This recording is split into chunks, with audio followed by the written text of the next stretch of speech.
안녕하세요. 책을 잘 읽어주는 남자, 여반장입니다. 오늘은 미움받을 용기 2, 그 마지막 시간입니다. 있는 그대로 인정하면 그 문제아들이 달라집니까? 달라질 수도 있고, 달라지지 않을 수도 있지. 하지만 자네가 존경하는 태도를 보인다면 학생들 개개인이 내가 나인 것을 받아들이고 자립하기 위한 용기를 되찾을 걸세. 그건 틀림없네. 되찾은 용기를 내느냐 마느냐는 학생들에게 달렸지. 그건 과제를 분리하라? 그래.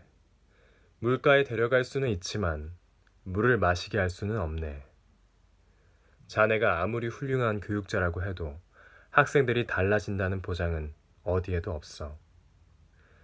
하지만 그렇기에 조건 없이 존경한다는 뜻이기도 하지. 자네가 먼저 시작해야 하네.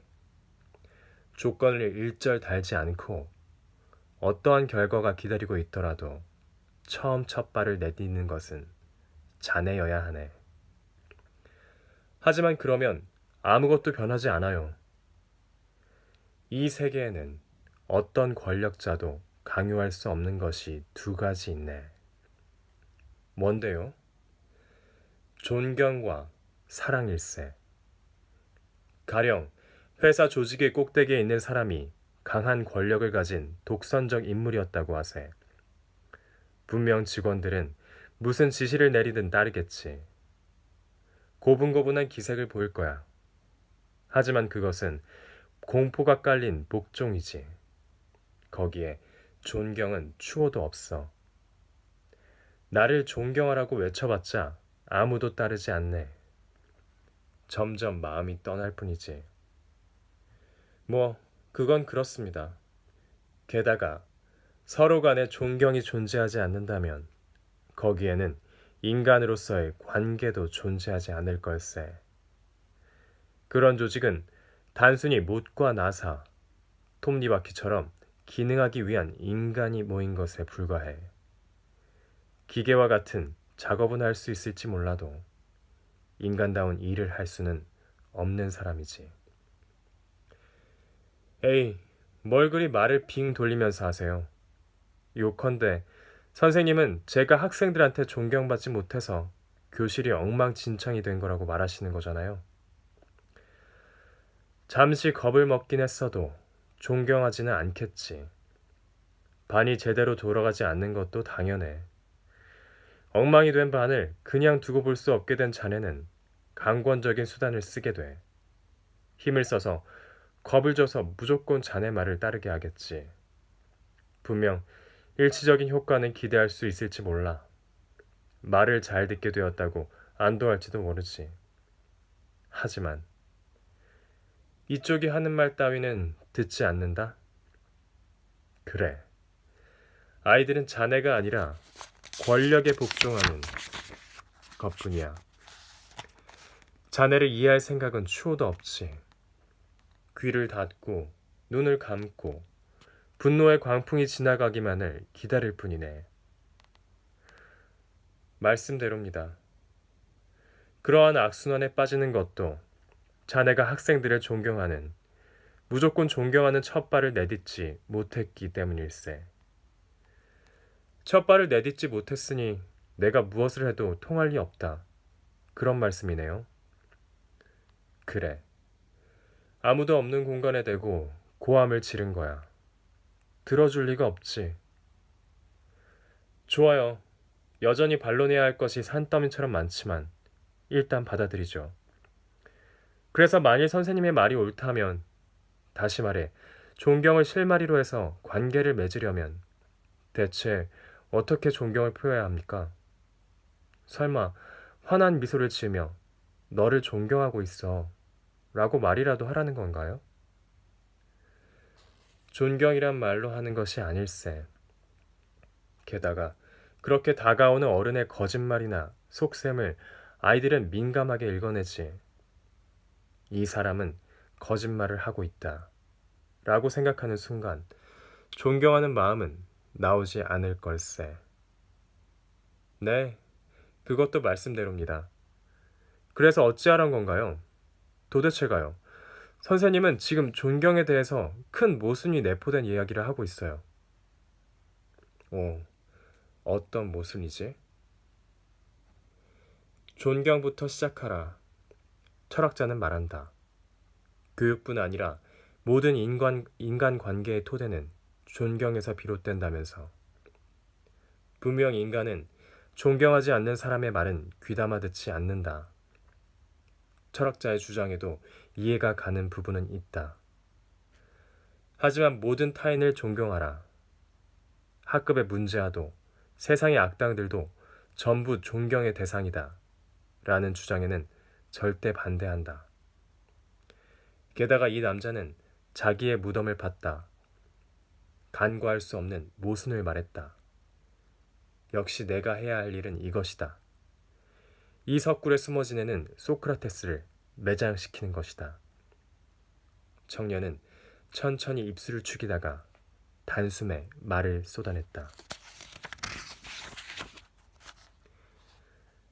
자기에 대한 집착에서 타인에 대한 관심으로. 아십니까? 방금 전에 선생님은 이렇게 말씀하셨습니다. 존경은 절대 강요할 수 없어.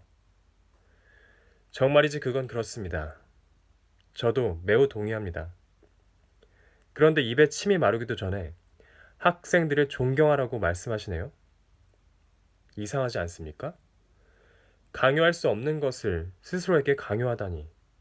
이것을 모순이라 하지 않으면 무엇을 모순이라 하겠습니까? 분명 그 말만 주워 들으면 모순으로 들릴 걸세. 하지만 이렇게 이해하게. 존경이라는 공은 던진 사람에게만 돌아온다는 것을. 마치 벽을 향해 공을 던지는 것과도 같지. 자네가 던지면 공은 돌아올 수도 있어. 하지만 벽을 향해 공을 던져라고 외쳐봤자 아무 일도 일어나지 않네. 아니요. 적당한 비유로 속이려고 해도 그렇게는 안 될 겁니다. 똑바로 대답해 주세요. 공을 던지는 나의 존경은 어디서 생기는 겁니까? 아무것도 없는 곳에서 공이 생길 리 없잖아요. 알았네. 이는 아들러 심리학을 이해하고 실천하는 데 있어서 중요한 핵심일세. 자네, 공동체 감각이란 말 기억하고 있나? 물론입니다. 아직 완전히 이해한 것은 아닙니다만. 그래, 좀처럼 이해하기 어려운 개념이지. 다시 시간을 들여서 천천히 생각해 보세. 먼저 여기에서 생각해 볼 것은 아들러가 독일어로 쓴 공동체 감각을 영어로 번역할 때 social interest라고 한 점일세. 이것은 사회에 대한 관심, 더욱 알기 쉽게 설명하면 사회를 형성하는 타인에 대한 관심이라는 뜻이 되네. 독일어와는 다르다는 건가요? 그래. 독일어로는 공동체를 의미하는 게마인샤프트와 감각을 의미하는 게피를 조합시킨 게마인샤프트 게피이라고 했네. 확실히 공동체 감각이란 말을 사용했어. 아마도 독일어에 충실하게 영어로 번역하면 커뮤니티 필링이나 커뮤니티 센스가 되었을지도 몰라. 그런 학술적인 이야기를 듣고 싶진 않지만 그게 왜요? 생각해보게. 대체 왜 아들러는 공동체 감각을 영어권에 소개할 때 독일어를 직역한 커뮤니티 필링이 아니라 소셜 인터레스트라고 선택했을까? 여기엔 중요한 이슈가 숨어있네. 오스트리아의 빈에서 활동하던 시절 아들러가 처음 공동체 감각이라는 개념을 들고 나왔을 때 많은 동료가 그의 곁을 떠났다고 내가 말했었지. 그런 건 과학이 아니라고. 과학이어야 할 심리학에 아들러는 가치의 문제를 들고 나왔다고 반감을 사는 바람에 동료들을 잃었다는 이야기는. 네, 들었습니다. 그러한 경험을 통해 아들러도 공동체 감각을 이해시키는 일이 얼마나 힘든지 충분히 알았을 걸세. 그래서 영어권에 소개할 때에는 공동체 감각이라는 개념을 실천에 입각한 행동 지침으로 바꿨네. 추상적인 걸 구체적인 걸로 옮긴 거지. 그 행동 지침이 바로 타인에 대한 관심이었다네. 행동 지침이요? 그래. 자기에 대한 집착에서 벗어나 타인에게 관심을 기울이는 건 그 지침에 따라 살 수 있으면 저절로 공동체 감각에 도달한다고. 아, 내 말을 전혀 이해하지 못했잖아. 그 논의가 이미 추상적이라고요. 타인에게 관심을 기울인다는 행동 지침 자체가 구체적으로 무엇을 어떻게 해야 한다는 겁니까? 그러면 여기서 다시 한번 에리 프롬의 말을 떠올려 보게. 존경이란 그 사람이 그 사람답게 성장하고 발전할 수 있게 배려하는 것이다. 무엇 하나 부정하지 않고 아무런 강요도 하지 않고 그 사람이 그 사람답게 사는 것을 받아들이고 존중한다. 그 상대의 존엄을 지켜주면서 관심을 기울인다. 그 구체적인 첫걸음이 어디에 있는지 모르겠나? 뭔데요? 이것은 극히 논리적인 귀결일세. 타인의 관심사에 관심을 기울이는 걸세. 타인의 관심사? 예를 들어 아이들이 자네가 도저히 이해할 수 없는 놀이를 하며 즐거워하고 있네. 아이들용으로 나온 바보 같은 완구를 갖고 노느라 정신이 없지. 때로는 공공질서나 미풍양속을 해치는 책을 읽거나 게임에 탐닉하기도 하고 짐작 가는 사례가 있겠지. 네, 거의 매일 그런 광경을 봅니다. 많은 부모와 교육자들은 그런 모습을 보며 미간을 찌푸리고 더 쓸모가 있는 것이나 가치가 있는 것을 주려고 하네. 물론 부모들은 아이의 장래를 생각해서 그렇게 하는 것일 테지. 하지만 이것은 일말의 존경도 없는 아이와의 거리를 멀어지게 하는 행위라고밖에 설명할 수 없네. 아이들의 자연스러운 관심을 부정하는 것이니까. 그럼 저속한 놀이를 권장하라고요? 이쪽에서 뭔가 권하라는 말이 아닐세.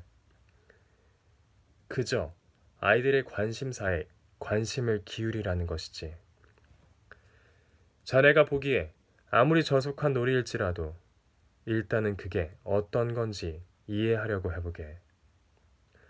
스스로 해보고 경우에 따라서는 함께 어울려 놀아보게. 놀아주는 것이 아니라 자네도 즐겨보라는 걸세. 그제야 비로소 아이들은 자신들이 인정받고 있다는 것을, 어린애 취급을 받고 있지 않다는 것을, 한 인간으로서 존경받고 있다는 것을 실감할 걸세.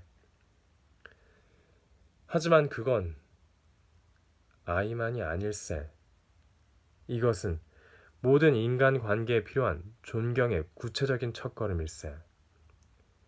회사에서의 인간 관계에 있어서도, 연인과의 관계에 있어서도, 혹은 국제적인 관계에 있어서도 우리는 타인의 관심사에 더 관심을 기울일 필요가 있네. 있을 수 없는 일입니다. 선생님은 몰라요.